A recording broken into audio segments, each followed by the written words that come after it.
आपका स्वागत है। हमारे पास बहुत से ऐसे यात्री हैं जो भिन्न देवताओं की उपासना करते हैं, किंतु मैं आश्चर्यचकित हूँ कि तुम इजरायली नहीं हो, फिर भी तुम इजराइल के परमेश्वर की उपासना करते हो। तुम क्यों ये सब कर रहे हो? तुम क्यों अन्य देवताओं में विश्वास करते हो? मेरे मित्र, मैं तुम्हें एक आश्चर्यजनक कहानी सुनाना चाहता हूँ जिस पर विश्वास करना तुम्हारे लिए कठिन होगा, किंतु इसी कारण से मैं यहोवा परमेश्वर का एक शिष्य बन गया। कुछ समय पूर्व परमेश्वर ने योना भविष्यवक्ता से कहा, नीनवे के महान शत्रु नगर को जा और उनके विरुद्ध प्रचार कर कि मैंने उनकी दुष्टता को देखा है। अपनी जान बचाने के लिए योना याफा नामक स्थान पर भाग गया। वहां उसे एक जहाज मिला जो तर्शिश नगर जा रहा था। वो परमेश्वर से दूर भागना चाहता था, किंतु परमेश्वर ने समुद्र में जहाज के विरुद्ध एक तूफान भेजा, जिसके कारण जहाज के टूटने का खतरा उत्पन्न हो गया। सब नाविक बहुत डर गए और उन्होंने जहाज का सामान समुद्र में फेंकना शुरू कर दिया, जिससे जहाज समुद्र में डूब ना सके। तब कप्तान ने योना को जहाज के निचले भाग में सोता हुआ पाया और उससे कहा, तुम कैसे सो सकते हो? तुम उठो और अपने देवता को पुकारो।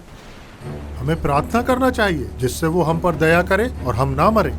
तब नाविकों ने एक दूसरे से कहा, आओ हम चिट्ठियां डालें जिससे हमें पता चल सके कि कौन व्यक्ति हमें इस भयानक तूफान के मध्य डालने का उत्तरदायी है। नाविक सब जानते थे कि योना परमेश्वर से दूर भाग रहा था, क्योंकि योना उन्हें यह सब पहले ही बता चुका था। क्योंकि समुद्र और अधिक तूफानी होता जा रहा था, उन्होंने योना से पूछा, ओ भविष्यवक्ता, हम समुद्र को शांत करने के लिए तेरे साथ क्या करें? मुझे उठाओ और गरजते हुए समुद्र में फेंक दो, तब समुद्र की लहरें शांत हो जाएंगी। मुझे मालूम है कि मेरा दोष है जिससे यह बड़ा तूफान तुम पर आया है। नाविकों ने सब प्रकार की कोशिश की, किंतु अंत में उन्होंने परमेश्वर को पुकार कर कहा, मेहरबानी से प्रभु, मेहरबानी से हमें मरने मत दे, या एक ऐसे निर्दोष व्यक्ति की हत्या करने के लिए हमें जिम्मेदार ना ठहरा जिसने तुझे क्रोध दिलाया है। तब उन्होंने योना को उठाया और जहाज से फेंक दिया और तूफानी समुद्र शांत हो गया। तब परमेश्वर ने योना को निगलने के लिए एक बड़ी मछली तैयार की थी और योना 3 दिन और 3 रात उस मछली के पेट में रहा। मछली के अंदर से योना ने अपने प्रभु परमेश्वर से पश्चातापी प्रार्थना की, नीनवे नगर न जाने और परमेश्वर की आज्ञा न मानने के लिए पछताया। योना ने उस तूफान तथा गहरे समुद्र से बचने के लिए परमेश्वर की स्तुति तथा परमेश्वर के वचन की आज्ञा पालन की प्रतिज्ञा की, और परमेश्वर ने मछली को आज्ञा दी और उसने योना को सूखी भूमि पर उगल दिया। तब परमेश्वर का वचन दूसरी बार योना के पास ये कहते हुए आया, नीनवे के महान शत्रु नगर को जा और जो संदेश मैंने तुझे दिया है उसे प्रचार कर। इस बार योना ने परमेश्वर के वचन का पालन किया और उस बड़े नगर नीनवे को गया। योना ने नगर के भीतर 1 दिन की यात्रा ये घोषणा करते हुए आरंभ की, अब से 40 दिन के बाद नीनवे उलट दिया जाएगा। नीनवे के लोगों ने परमेश्वर पर विश्वास किया।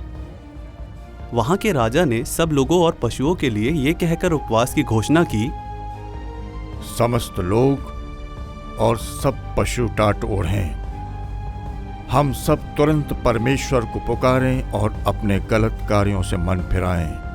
कौन जानता है, शायद परमेश्वर अपना क्रोध शांत कर लें, जिससे हम मृत्यु से बच जाएं। जब प्रभु परमेश्वर ने देखा कि नीनवे के लोगों ने पश्चाताप कर लिया है और कैसे उन्होंने अपने बुरे मार्गों से मन फिरा लिया है, उसने उन पर दया की और किसी का भी सर्वनाश नहीं किया, जिस सर्वनाश की प्रतिज्ञा उसने नीनवे नगर को दी थी।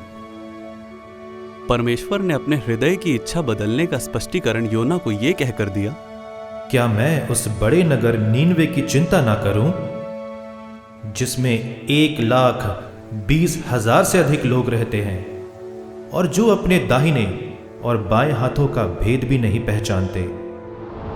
जैसा कि तुम देख सकते हो मेरे मित्र, मैं उस बड़े नगर नीनवे का निवासी हूं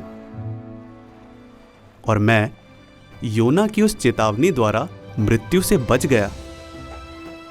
लेकिन तुम मुझे इस कहानी के कारण इतनी हैरानी से क्यों देखते हो?